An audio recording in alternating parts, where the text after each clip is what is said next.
by my own plan and my own will, it wouldn't have played out that way. But God knew what he was doing. He just orchestrated the events to ensure that that problem was addressed. Hello friend, and welcome to Crystal Corner with Judy, where I share my personal thoughts based on biblical principles. On today's episode, we'll start a new series, and it's titled The Sovereignty of God. Today we're going to look at God's will, okay? Now, when you talk about sovereignty, what comes to mind are concepts like power, authority, dominion, freedom, autonomy, supremacy, etc. The idea of sovereignty in a political landscape is where a country can carry out its economic and political activities without any external interference from other countries, where there is freedom from external control, and where its citizens are subject to its laws and regulations. When we look at God's sovereignty, our focus is on the supreme, indivisible, ultimate power and rulership of God over humanity. He is omnipotent, the all-powerful God who has unlimited powers. He has rulership over the universe, irrespective whether some people acknowledge that or not. This series on God's sovereignty will be broken down into different parts, and today we will start this conversation with God's will.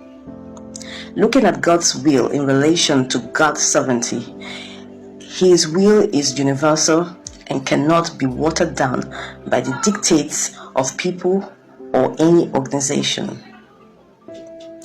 God's will is not based on popular demand or popular opinion, and so it is unbiblical to say that the voice of the people is the voice of God.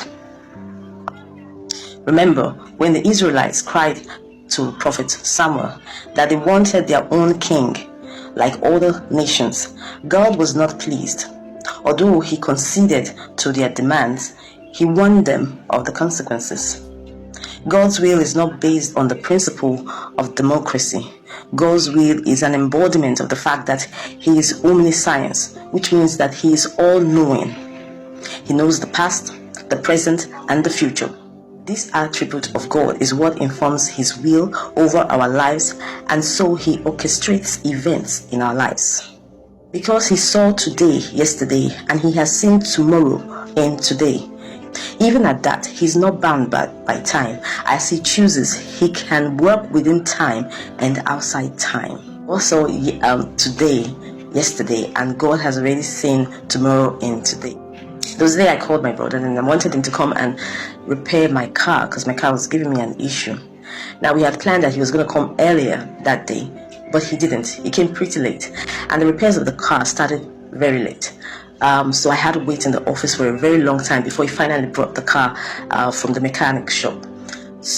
And when he came, not quite long, it started raining and it was so heavy. So he couldn't go back to his place. He needed to book a taxi, and then because it was so late and the heavy rain, I guess most of the taxi drivers were declining our request. And he really wanted to go back home. But eventually, because of the rain and how late it was, eventually had to pass the night at my place. And that was on a Friday. So Saturday morning, I woke up to prepare breakfast. And then later on, the lights kept tripping off.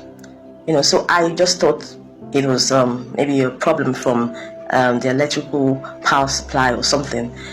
And so because of the frequent tripping off of the light, he decided to go walk around the compound and see if the issue was a general problem.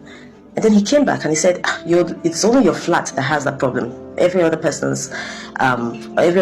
doesn't have that problem. So that was when he was like, okay, let me check the changeover switch. So when he did that, he saw that there was a component of the changeover that was already melting. And you know how what that could mean, could cause a problem. So eventually we had to call an electrician who came and fixed it. Now, why am I saying this? My own plan for that day and his own plan for that day was that he was going to come early, repair the car, and leave.